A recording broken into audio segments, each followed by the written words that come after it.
1980 সাল। মিঠুন চক্রবর্তী তখন ধীরে ধীরে হিন্দি ছবির জগতে নিজের অবস্থান তৈরি করছেন।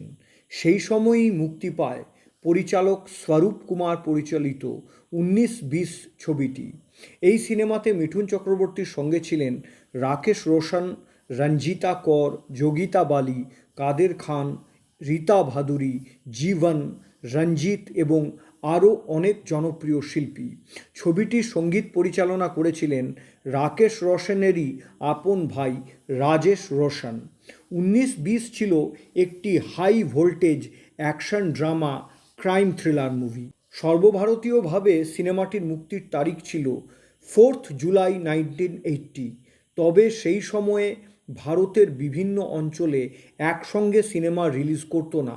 কলকাতায় সিনেমাটি দীপাবলি উপলক্ষে 27 নভেম্বর 1980 সালে মুক্তি পেয়েছিল। এই সিনেমাটির আরেকটি ঐতিহাসিক গুরুত্ব রয়েছে। সঙ্গীত পরিচালক রাজেশ রোশনের সুরে মিল গয়া গানটিতে কিংবদন্তি গায়ক মোহাম্মদ রফি সাহেবের সঙ্গে কণ্ঠ দিয়েছিলেন উদীয়মান গায়ক উদিত নারায়ণ। এটি উদিত নারায়ণের একেবারে প্রথম দিকের হিন্দি সিনেমায় করা প্লেব্যাকগুলোর একটি হিসেবে বিশেষভাবে উল্লেখ করা হয়।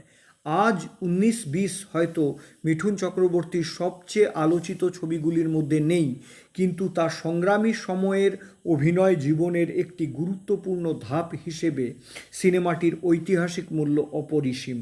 আর কলকাতায় দীপাবলি উপলক্ষে এর রিলিজের বিজ্ঞাপন ও সংবাদপত্রের কাটিং সেই ইতিহাসকে আরও সমৃদ্ধ করে।